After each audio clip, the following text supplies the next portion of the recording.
يا زكريا إنا نبشرك بغلام اسمه يحيى لم نجعل له من قبل سميا۔ اے زکریا، بے شک ہم تمہیں ایک لڑکے کی خوشخبری سناتے ہیں جن کا نام یحییٰ ہے، ہم نے اس سے پہلے ان کا کوئی ہم نام نہیں بنایا۔ اللہ نے دعا قبول فرمائی اور حضرت زکریا علیہ السلام کو یحییٰ نام کا بیٹا دینے کی بشارت دی، بیٹے کی بشارت بھی دی اور اس کا نام بھی رکھ دیا، اور اس نام کا کوئی انسان پہلے نہیں گزرا تھا۔ قال رب أنا يكون لي غلام وكانت امرأتي عاقرا وقد بلغت من الكبر عتيا۔ زکریا نے عرض کی، اے میرے رب، میرے لیے لڑکا کہاں سے ہوگا، حالانکہ میری بیوی بانجھ ہے اور میں بڑھاپے کی وجہ سے سوکھ جانے کی حالت کو پہنچ گیا ہوں۔ اب خود ہی دعا کی تھی اور اس وقت بھی اللہ تعالیٰ کی بارگاہ میں عرض کر رہے تھے کہ میری بیوی بانجھ ہے، یعنی اولاد پیدا کرنے کے قابل نہیں رہی،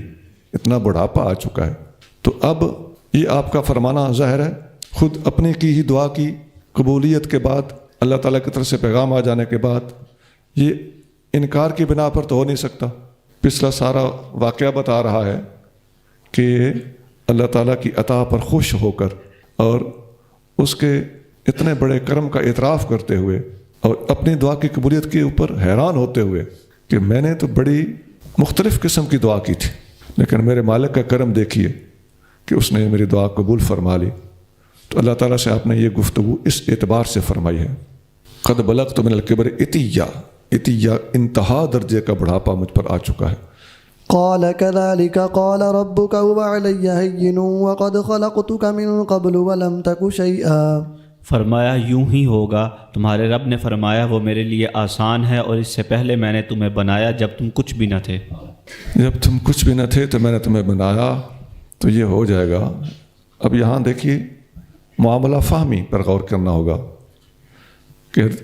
زکریا علیہ السلام کے ان الفاظ پر اللہ تعالیٰ نے گرفت نہیں فرمائی کہ آپ کیا کہہ رہے ہیں، نہیں، اس لیے کہ اللہ تعالیٰ کو اچھی طرح اس چیز کا علم ہے کہ یہ میرا بندہ جو سوال کر رہا ہے یہ کس بنا پہ کر رہا ہے، یہ میری قدرت کا انکار کرتے ہوئے نہیں کر رہا، بلکہ اس سوال کے اندر اللہ تعالیٰ کے ساتھ محبت کا اظہار، اللہ تعالیٰ کی عطا کی عظمت کا اعتراف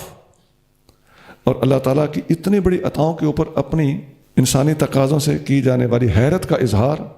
اس قسم کی چیزیں پوشیدہ ہیں جن کے اوپر اللہ کریم کی نظر کرم تھی، اور اس نے اسی مفہوم کو لیا ہے اور کسی منفی طرف اللہ تعالیٰ نہیں گیا۔ اس میں ہمارے لیے اصلاح ہے کہ کسی بندے کی بات کے اندر بھی مثبت اور منفی دو پہلو ہوں تو اللہ کریم کی سنت ہے کہ ہمیشہ ہم نے مثبت پہلو کو لینا ہے اور بات کو سمجھنے کی کوشش کرنی ہے۔ جتنی ہمارے ہاں فتوے بازیاں ہو رہی ہیں، آپ اچھی طرح ذہن نشین کر لیں،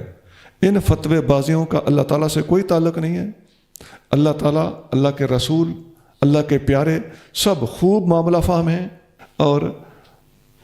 اگلے کی بات کا صحیح مفہوم لیتے ہیں۔